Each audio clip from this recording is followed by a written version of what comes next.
아마 트럼프가 되고 나가지고 미국의 1조 불 인프라 시장에 대해서 국내 언론에서도 우리 건설업계나 건설 관련 기자재에 큰 도움이 될 것이다. 그런 언론이 많이 나왔고 정부에서도 관련된 대책 계획가 몇 번 있었던 걸로 알고 있습니다. 그러면서 이제 시간이 지나면서 이거 쉽지 않다. 미국 시장이 생각보다 우리가 그동안에 쌓아놓은 실적도 없고 주마다 규제가 다르고 이런 또 부정적인 내용들이 나왔고 이제 관련 부처에서 장관 주재 회의하는데도 우리 건설협회나 관련된 건설 대기업이나 중견 건설 회사들이 아마 그런 내용을 얘기를 한 것 같아요. 물론 쉽지는 않겠죠. 근데 과연 그럴까요? 우리가 중동이나 아시아 시장에 처음 들어갔을 때도 지금과 마찬가지였다고 생각을 합니다. 우리가 미국 특히 이 건설 시장, 인프라 시장에 대해서는 우리 대기업도 그렇고 중견기업은 말할 것도 없고 너무 모릅니다. 미국 시장에 대해서. 미국 시장은 일본은 벌써 우리보다 훨씬 앞서가 있고 중국도 우리보다 앞서가고 있어요.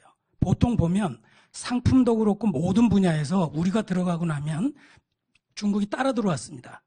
하지만 미국 시장은 중국이 지금 우리보다 선발주자입니다. 그러다 보니까 우리가 기회가 없을 수밖에 없습니다. 더군다나 국내 언론에 이건 언론에 나왔기 때문에 내가 실명을 댈게요. 삼성물산이 들어갔다가 3년 만에 철수하고 그리고 도로공사가 유지보수 시장에 들어갔다가 또 철수하고 이런 게 이제 국내 언론에 나오다 보니까 이건 미국 시장 어렵구나 그런 얘기가 많이 나왔습니다. 그동안 실패를 저희가 많이 했습니다. 그러니까 실패를 하다 보면 이게 어디선가 문제가 있구나 하는 거를 우리가 배울 수 있기 때문에 충분히 가능합니다. 저는 작년 9월 1일부로 워싱턴 무역관장으로 부임하고 나서 한 12월 달에 미국의 인프라 시장에 대한 보고서를 냈고 그게 아마 건설협회에도 관련 자료가 들어가고 세미나도 한번 했던 걸로 알고 있습니다. 그렇게 저희가 미국 시장에 기회가 있다 그런 얘기를 많이 했음에도 불구하고 우리 관련 기업들은 이거 너무 어렵다, 경쟁력 없다 이런 말만 지금 되풀이하고 있는데 오늘 제 얘기를 들으면 충분히 가능하다 하는 그걸 느끼실 수 있을 겁니다. 1조 불 하겠다는 건 생략하기로 하고요. 자, 인프라에 1조 불 투자한다 그럽니다. 1조 불 어떻게 투자할까요? 지금 레이건 행정부 시대 때도 인프라에 상당히 많은 투자를 했습니다. 레이건 행정부의 인프라 정책과 지금 트럼프 시대 인프라 정책이 재원 조달에서 좀 차이가 있습니다. 레이건 시대 때는 여러분들 아마 쌍둥이 적자라는 얘기 들어보셨을 겁니다. 무역 적자, 재정 적자. 이 재정 적자라는 얘기가 레이건 행정부가 지나고 나서 나온 얘기입니다. 미국은 그동안에 재정 적자가 거의 없어. 물론 적자는 있었겠지만 큰 문제가 되지 않았었습니다. 근데 레이건이 들어서고 나가지고 공급 중시 경제학을 하면서 재정을 인프라에다가 엄청 투자를 했습니다. 순전히 거의 재정으로만 투자를 했습니다. 그러다 보니까 퇴임하고 나가지고 보니까 엄청나게 재정 적자가 불어난 겁니다. 그래서 무역 적자는 그 당시에도 있었고 레이건이 퇴임하고 나서 재정 적자가 너무 늘어나다 보니까 이게 이제 미국 경제를 짓눌리는 요인으로 작용을 한 겁니다. 그러면서 이때 이제 쌍둥이 적자라는 얘기는 나왔고 트럼프는 여기에서 이래서는 안 되겠다 해서 나온 게 어떻게 재원 조달할 것인가. 첫 번째 보면은 인프라 투자에 참가하는 지분 투자의 82%를 비과세로 전환하겠다는 겁니다. 100만 불을 투자할 경우에 100만 불을 투자하는 게 아니라 18만 불에 투자를 하겠다는 겁니다. 두 번째, 해외에서 벌어들인 해외에 있는 기업들 유보금을 국내로 반납 시에 10%의 세금 부과해서 추가 세금을 인프라에 투자하도록 유도하겠다는 겁니다. 마지막으로 요거는 힐러리도 유세 때 선거 공약으로 내걸었던 건데 처음에는 이거에 대해서 굉장히 비판을 하다가 지금은 인프라 은행을 통해 가지고 채권을 발행을 하겠다. 이런 얘기들이 나오고 있고 지금 여기 나와 있는 이 세 가지 안이 아직 확정된 게 아니고 계속 지금 관련 태스크포스 팀에서 아이디어를 지금 서로 이렇게 공유를 하고 있습니다. 일단 현재 1조 불 투자가 과연 경제에 어떤 도움을 줄 것이냐에 대해 가지고 인수위, 의회, 업계 전문가 할 것 없이 긍정적인 견해를 밝히는 부분도 있고 부정적인 견해를 밝히는 부분도 있습니다. 하지만 결론은 양쪽 다 인프라가 투자되면 경제 성장에 큰 도움을 줄 것이다. 이렇게 지금 결론이 나고 있습니다. 지금 아마 국내 그 건설업체들이 부정적인 견해를 갖고 있는 게 요 바이 아메리카 조항 때문에 그렇습니다. 미국 그 건설 시장에 투입되는 기자재는 반드시 미국산으로 하게끔 그런 그 연방 관련된 법이 있는데요. 요거 우회할 수 있고 이게 인프라 관련된 게 모두 다 적용되는 게 아닙니다. 근데 그 부분에 대해서 우리가 분석을 좀 덜 하지 않았나 그렇게 말씀을 드리고 싶은데 지금 보면 그 정부 조달 협정, 우리 WTO의 정부 조달 협정이 있죠.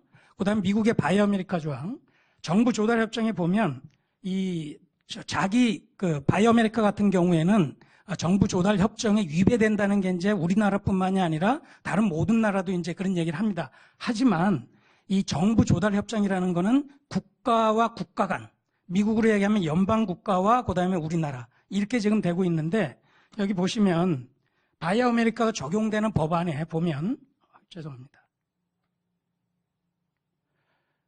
미국이 이걸 어떤 식으로 지금 바이 아메리카를 우회하고 있냐 하면 연방 재원뿐만이 아니라 주 지방 정부의 재원이 지금 매칭돼서 이제 인프라에 투자되다 보니까 이거는 우리가 그 연방 국가가 하는 게 아니다. 다 하는 게 아니다. 이 주정부도 이건 예산을 투입해서 하는 거다. 해서 WTO 협정에 위배되는 게 아니다. 이런 논리를 피고 있습니다. 그다음 지금 보면 연방교통지원법에 따라서 교통인프라 프로젝트에 들어가는 거는 바이 아메리카가 규정이 됩니다. 이게 적용이 됩니다. 그러다 보니까 교통인프라, 도로건설, 교각건설 요거 관련해서 여기에 들어가는 기자재를 얘기하는 겁니다.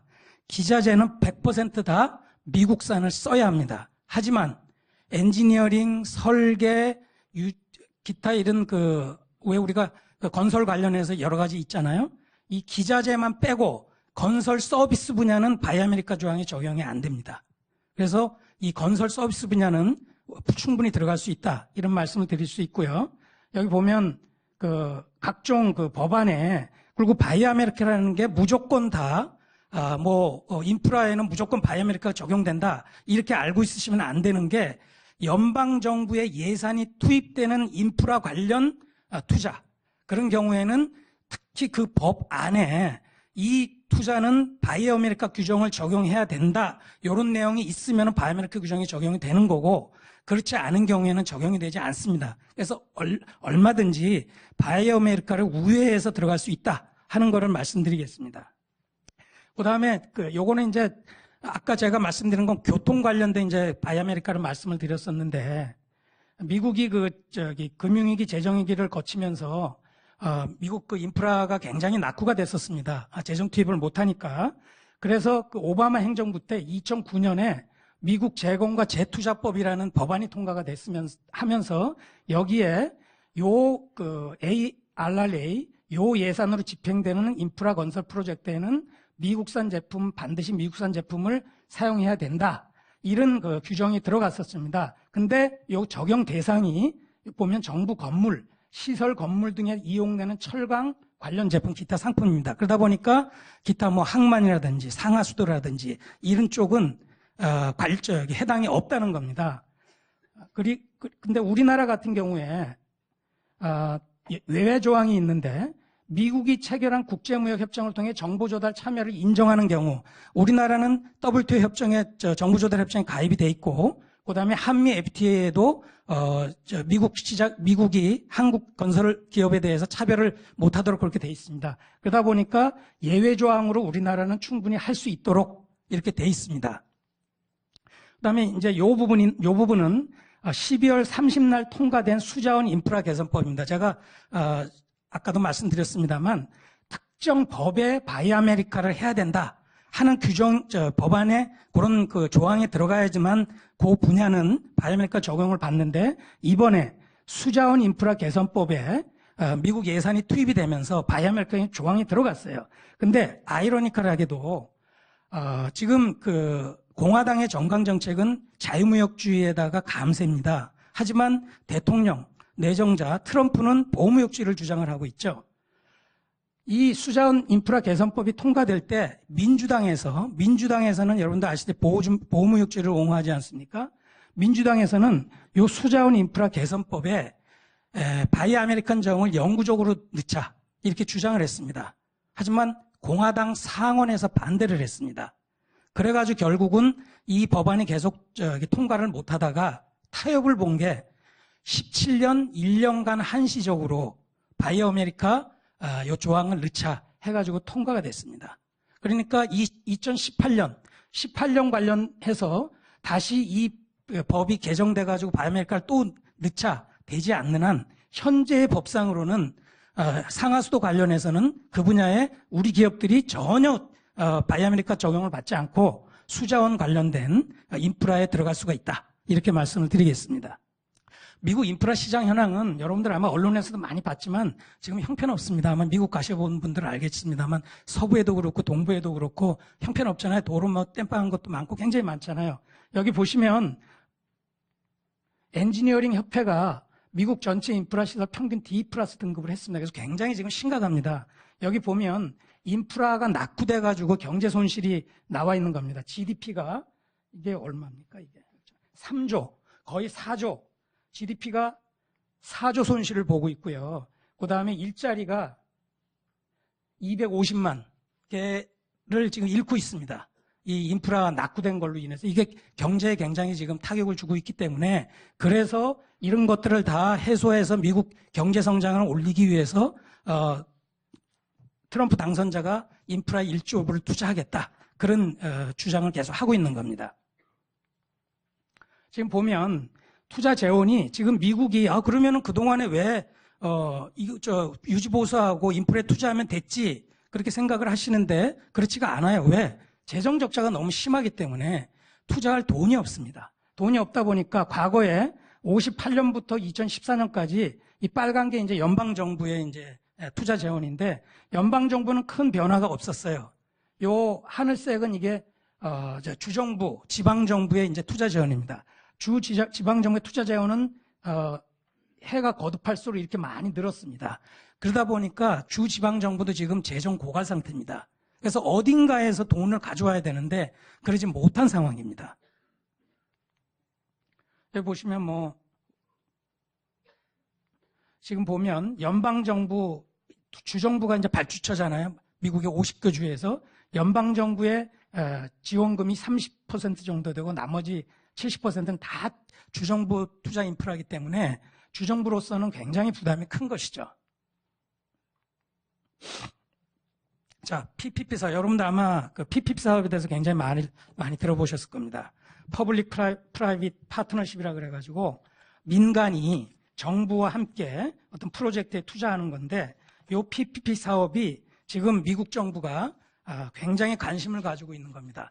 미국 정부는 그럼 PPP 사업 안 하나? 그런 생각을 하실 텐데 미국 정부 2000년 전까지만 해도 PPP에 관심이 없었습니다. 거의.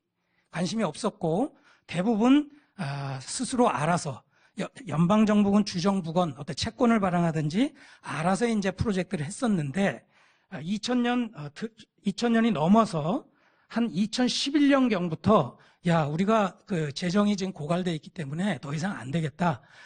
다른 아프리카나 중동이나 이런 데서 PPP가 굉장히 많이 활성화가 되고 있는데 우리도 이제 민간의 자본을 끌어들여 가지고 PPP를 적극적으로 도입을 해야겠다 해서 미국 정부가 이제 PPP에 관심을 갖기 시작했고 지금 여기에 보시면 그래서 이제 그동안에 이제 여기 보시면 그렇다고 미국 전체 그 50개 주가 다 PPP를 지금 받아들이고 있는 게 아닙니다. 그동안에 33개 주가 법률 제정을 통해 가지고 PPP 민간의 PPP 참여를 허용하겠다 하는 법안을 통과시켜서 현재 33개 주가 PPP를 적극적으로 지금 받아들이고 있습니다. 현재까지 2005년부터 14년까지 공개된 PPP 프로젝트 수는 48건, 금액 607억 달러 해서 이런 게 나와 있고 맥킨지가 조사한 거에 따르면 2018년까지 평균 연 150억 달러 PPP 시장이 성장을 해서 연평균 16.5%의 성장을 할 것이다. 이렇게 PPP 시장을 지금 굉장히 긍정적으로 보고 있습니다. 이게 지금 가장 이제 중요한 건데요. 요거는 뭐 자료로 대하고 아마 여기 오신 분들 중에 가장 관심이 많은 게 그러면 우리가 어떻게 진출해야 되느냐 그런 거에 대한 관심이 많을 것으로 봅니다. 미국 공공인프라 프로젝트에 참가하는 방식은 금융투자, 기자재 공급, 건설 서비스가 있습니다. 물론 요 기자재 공급은 아무래도 바이 아메리칸 때문에 쉽지는 않죠. 하지만 제가 아까도 말씀드렸습니다만 바이 아메리카가 적용이 안 되는 분야가 있고 또 기자재 공급 요거를 우리나라가 제대로 들어가기 위해서는 바이 아메리칸을 그러면은 우회하기 위해서는 지금 두산인프라코어가 미국 시장에 바켓을 인수를 했죠. 그 두산인프라코어가 트럼프가 당선되고 나면서 주가가 굉장히 올라갔습니다. 아마 지금은 내가 어떤 상태인지 모르는데 다 이것 때문에 그렇습니다. 중국도 철강회사가 미국에 들어와 가지고 제조를 해가지고 그게 미국산이 되는 거니까 그 기자재의 경우에는 그렇게 우회하는 방법이 있고 금융투자 일본, 독일, 유럽 국가들이 굉장히 많이 하고요. 심지어 중국도 굉장히 열심히 합니다. 차관 제공을 하는데 이따 이제 제가 보여드리겠습니다만 우리나라가 가장 약한 게 금융투자 이 부분입니다. 심지어 대기업들도 잘 못합니다. 여기 뭐 대기업 관계자 나와 계신다면 내가 죄송스럽습니다만 미국 시장에서 프로젝트 파이낸싱 일으키는 게 만만치가 않습니다.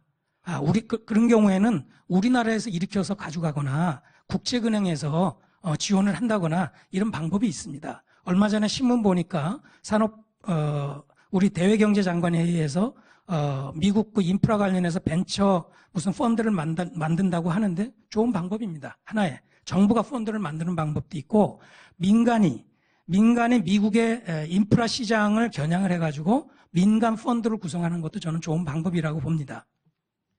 금융투자 방법입니다. 지금 미국은 제가 아까도 말씀드렸습니다만 PPP 때문에 외국의 그 자금을 적극적으로 유치를 하고 있습니다. 여기에 우리가 편승을 해야 됩니다. 지금 중국 같은 경우에 이게 이제 사례인데 ENN 그룹이라가 있는데요. 에너지사와 그 미국 기업 채널4라는 에너지사와 합작해서 설립해서 미국 내 고속도로 LNG 주유소에서 PPP에 적극적으로 참여하고 있는데 여러 가지 그 인프라 분야 중에 제가 에너지 부분을 굉장히 우리 그 건설 기업한테 적극 추천을 해드리고 있습니다. 그 이유는 우리나라하고 달리 에너지 분야는 민영화가 대부분 됐습니다. 미국은. 우리는 한전이나 이런 데 다 공기업이잖아요. 근데 미국은 발전, 전력, 기자재 관련되는 게 대부분 민영화가 됐습니다. 민영화 분야 바이 아메리카 적용 안 받습니다. 그래서 중국 그 인프라 투자하는 기업들이 미국의 에너지 분야를 적극적으로 인수합병을 한다든지 프로젝트에 참여를 하고 있습니다. 거기에 굉장한 그 성공을 지금 많이 하고 있고요. 물론 중국 정부가 차관을 제공을 해가지고 그 차관으로 지분 인수를 한다든지 M&A를 한다든지 프로젝트에 파이낸싱을 해준다든지 해가지고 그 반대급부로 중국산 기자재를 수입하게끔 왜? 바이 아메리칸 적용 안 받으니까. 이런 부분이 있어서 에너지 분야를 적극적으로 관심을 갖고 봐달라. 이런 얘기를 드리고 싶고요. 특히 이제 미국도 에너지가 굉장히 지금 많이 낙후가 되어 있습니다. 그러다 보니까 외국 자본을 지금 많이 받아들이려고 하고 있으니까 이 기회가 굉장히 저희한테는 좋은 기회입니다. 그래서 에너지 분야에 좀 관심을 가져달라. 그런 말씀을 드립니다. 이제 중국 제가 아까 말씀드렸습니다만 국제은행이 대규모 차관 제공하고 반대로 기자 제공을 이렇게 지금 하고 있다는 거고요. 요거는 뭐 자료로 대하도록 하겠습니다. 그다음 기자재 공급입니다. 기자재 공급은 물론 그 바이 아메리카 때문에 쉽지는 않습니다. 그렇기 때문에 바이 아메리카가 적용이 안 되는 프로젝트를 발굴하는 것도 또한 방법입니다. 건설, 교통 프로젝트에 주정부가 연방 예산을 안 받겠다 하는 주정부가 있습니다. 과거에 캘리포니아 주정부가 그랬습니다. 여러분도 아시다시피 캘리포니아 지정부가 강력한 민주당에 기반을 두고 있습니다. 이따 이제 그 사례에서 이제 말씀드리겠습니다만 영화배우 아놀드 슈왈츠제네거가 캘리포니아 주지사 있을 때 64억 불짜리인가 현수교 건설 프로젝트가 있었습니다. 여기에 연방정부 예산을 안 받겠다 그랬습니다. 그러면서 왜 안 받겠다는 이유가 연방정부 예산을 받아가지고 주정부 예산하고 합쳐서 프로젝트를 발주하게 되면 5억 불이라는 더 공사비가 5억 불이 더 들어가는 거예요. 그러다 보니까 이거 안 되겠다. 그래서 우리는 연방정부 예산 안 받겠다 해서 주정부 예산으로 100% 그 현수교를 지었습니다. 그 현수교를 지었을 때 공급된 기자재, 철강이라는 게 100% 중국산이었습니다. 그래서 그런 주정부도 있다. 그래서 미국 시장에 대한 조사와 분석이 필요하다는 겁니다. 이 프로젝트가 다 바이 아메리카 적용되나? 아까 얘기 들었습니다만 바이 아메리카 법안이 들어가는 뭐 건설 분야에 이게 다 프로젝트 적용이 되나 바이 아메리카? 그게 아니라는 거죠. 그래서 해당 주정부의 PPP 관련된 부서를 접촉을 해서 이 프로젝트가 연방정부 예산을 받는 거다. 그리고 바이 아메리카 규정이 적용되는 거다 하는 경우에는 기자재 공급이 쉽지 않은데 이런 방법도 있다 하는 거를 제가 말씀을 드리고요. 아까도 말씀드렸습니다만 현지화 전략이죠. 두산 인프라코아처럼 현지화 전략하는 것도 한 방법이다. 그다음에 이제 건설 용역 서비스입니다.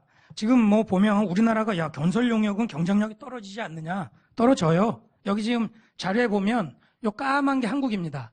여기 보면은 컨스트럭션, 시공, EPC, PM, EPC 이렇게 돼 있죠. 우리나라가 지금 요 수준인데 요 소문자 E는 우리가 엔지니어링이 좀 약하다 해서 소문자고 대문자 E는 엔지니어링이 강하다는 의미에서 대문자입니다. 근데 우리나라 보면 엔지니어링 약하죠.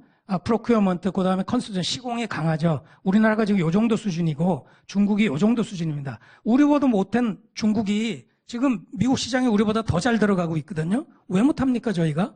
안 하니까 그렇지. 맨날 실패 사례만 언론에 나오고 과거처럼 앙트레프레너 10이라고 그러죠. 저는 정말 안타까운 게 우리 기업들이 이런 기업가 정신을 과거의 신흥시장에서 이제 미국 시장으로 돌려서 기업가 정신을 발휘해야 된다. 이런 말씀을 제가 좀 드립니다. 자, 제가 그 주지방정부 협력이 필요하다 말씀을 드렸는데, 발주처가, 미국은 인프라 시장의 발주처는 연방정부가 아닙니다. 연방정부는 예산을 가지고 주정부에 내려주기 때문에 발주처가 주정부입니다. 그럼 주정부를 접촉을 해야 되는데, 주 또는 카운티, 군, 지방정부를 접촉을 해야 되는데, 지금 아까 제가 말씀드린 33개 주의 PPP 프로젝트가 있고, 그 중에서 PPP 사업을 전담하는 PPP 사업단이 주정부에 있는 주정부들이 많이 있습니다. 제가 관할하는 버지니아, 우리가 워싱턴 DC 남쪽에 있는 버지니아가 가장 PPP 사업을 열심히 아주 잘하고 있습니다. 그러다 보니까 다른 33개 주에서 여기에 벤치마킹하러 굉장히 많이 오고 있습니다. 버지니아 주정부. 제가 오기 전에 버지니아 주정부의 PPP 담당자를 만나고 왔습니다. 그러면서 이런 제안을 했습니다. 야, 너희 그 PPP 사업에 한국 기업들이 좀 들어갔으면 하는데 너희 PPP 프로젝트 너희가 했던 거기에 밴더들이 있지 않겠느냐. 제가 그 얘기를 하면서 우리가 만약에 금융, 그 다음에 엔지니어링, 시공 이렇게 합쳐가지고 콘소시엄으로 내가 한국에서 데리고 오겠다. 그런 경우에 너희가 PPP 프로젝트에 들어간 1차 벤더, 2차 벤더, 3차 벤더 얘들하고 세미나라든지 또는 1대1 상담회를 같이 해보는 게 어떻겠느냐. 그 사업 제안을 하고 왔어요. 근데 당장 거기서 대답을 못 하는데 한번 검토를 해보겠다. 일단 위에 보고를 해가지고 검토를 해보겠다. 저는 이거 될 거라고 봅니다. 왜? PPP에 외국 돈 가지고 들어오겠다. 우리나라도 지금 내가 돈 갖고 들어오겠다는데 그런 제안을 했기 때문에 저는 충분히 가능하다고 지금 보고 있습니다. 여기 보면 미국 광역지역 교통 PPP 프로젝트로 지금 됐던 것들입니다. 여기 보면 워싱턴, 얼링턴, 그 알렉산드리아, 여기 이제 워싱턴 DC, 버지니아, 메릴랜드 제가 관할하고 있는 지역이 지금 프로젝트 금액으로는 가장 크죠. 72억 달러 이렇게 지금 되고 지금도 엄청나게 지금 땅 파기를 많이 하고 있고 PPP 프로젝트가 굉장히 많이 되고 있습니다. 요거는 이제 버지니아 주정부가 현재 작년 말에 건설 중인 프로젝트, 사업자 선정 과정에 있는 거, 개발 중에 있는 거, 타당성 조사에 있는 이 프로젝트 자료로 보시기 바랍니다. 이거는 버지니아주의 PPP 사업 프로세스인데 자료로 대하겠습니다. 자, 아까 제가 말씀드린 경쟁국 진출 사례입니다. 지금 미국 그 PPP 시장에서 가장 그 PPP 사업을 잘하고 있는 외국 기업이 스페인입니다. 스페인이 굉장히 잘하고 있는데 스페인도 여러분들 아시겠지만 건설이 굉장히 강합니다. 우리나라 현대건설, 삼성물산 하는 것보다 훨씬 더 잘합니다.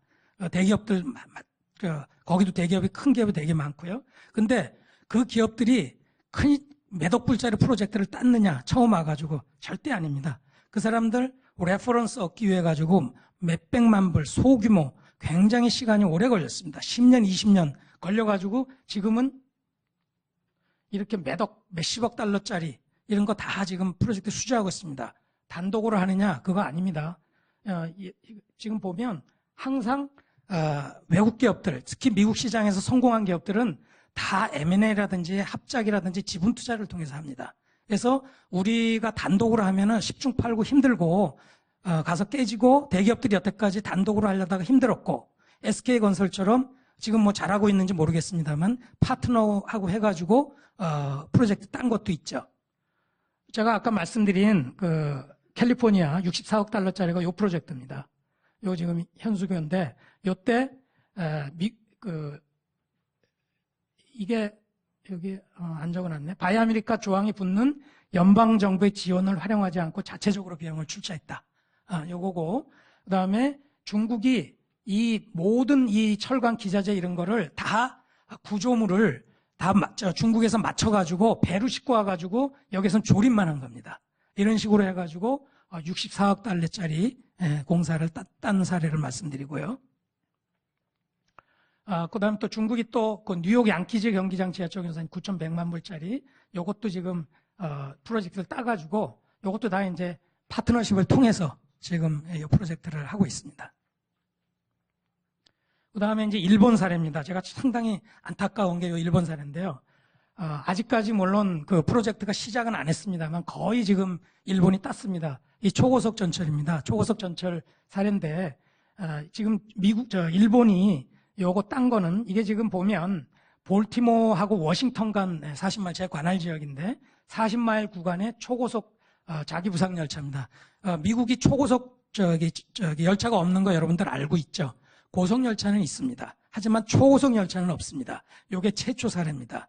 요거 할 때 제가 물론 그 부임하기 전인데 우리나라 뭐 대사관이라든지 이런 데서 굉장히 열심히 뛰었다 그러더라고요. 요 메릴랜드 주지사가 한국의 사위라 그러죠. 부인이 한국 사람입니다. 그래서 이 사람이 해외 순방할 때 가장 먼저 방문한 나라가 한국입니다. 한국에 와가지고 요 초고속 전철 요거에 한국이 좀 참여해 줬으면 좋겠다 해가지고 청와대까지 이렇게 뭐 부탁을 하고 있는데 뭐 하여튼 제가 뭐 상세한 얘기는 안 드리겠습니다만 안 됐어요. 근데 일본 가가지고 아베가 극진히 대접을 했습니다. 아주 극진히 대접을 해가지고 그리고 또 아베가 미국 순방할 때 와가지고 또 메릴랜드 주지사를 만났고 극진한 공을 들여가지고 요 프로젝트 땄습니다. 근데 이 프로젝트는 요거 하나만이 아닙니다. 제가 그래서 이게 안타깝다 그러는 게 볼티모어 워싱턴 굉장히 구간이 짧습니다. 미국이 지금 가장 철도 관련해서 이익이 남는 구의 동부에 뉴욕, 보스턴, 그 다음에 리치몬드까지 더 나아가서 마이애미까지 지금 그 구간이거든요, 이게. 그 구간 중에 아주 일부입니다. 요거 성공적으로 되면 보스턴까지 저 프로젝트가 또 나올 거고 리치몬드까지 나올 거고 마이애미까지 나올 겁니다. 그럼 이건 몇천억 불짜리 이 프로젝트는 몇천억 불짜리. 이거 놓친 게 저는 상당히 아깝습니다. 이거 되고 나니까 달라스 휴스턴 초고속 철도 건설도 일본이 똑같이 금융 지원도 해주면서 기술 이전까지 해주면서 이 프로젝트도 일본이 또 땄습니다. 참 안타깝습니다. 제가 아까 말씀드렸습니다만 30분이 다 됐네요. 제가 아까 말씀드렸습니다만 우리 기업들이 뭐 건설사, 시공사가 이렇게 몇 개 모여가지고 가가지고 미국 뭐 파트너하고 상담을 하겠다 이러면 안 됩니다. 미국 인프라 시장은 제가 말씀드렸으나 반드시 금융이 동반이 돼야 됩니다. 그 금융을 현지에서 프로젝트 파이낸싱 일으키는 게 우리 실력으로는 굉장히 어렵습니다.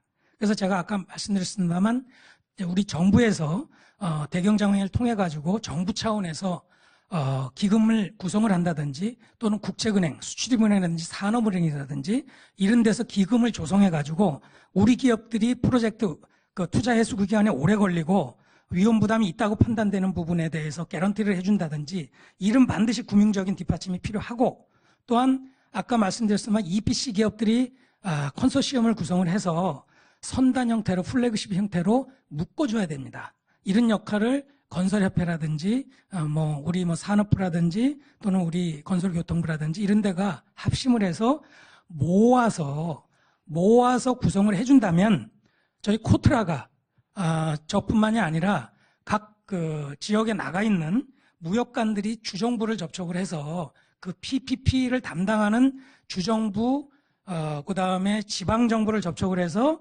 관련 그 PPP 프로젝트에 들어간 1차, 2차, 3차 벤더들하고 어떤 그 1대1 비즈니스 매칭이라든지 그다음에 어떤 식으로 미국 시장에 들어가야 되는지 그런 세미나라든지 이런 그 프로젝트가 저는 올바른 방법이다. 그래서 거기에 저는 관심을 갖고 금년에 그 사업을 적극적으로 추진하려고 하니까 그런 부분에서 혹시 여기 정부 관계자나 건설협회에서 나오신 분이 있다면 이런 부분에 대해서 좀 긍정적으로 좀 생각을 해달라. 그런 말씀을 드리겠습니다.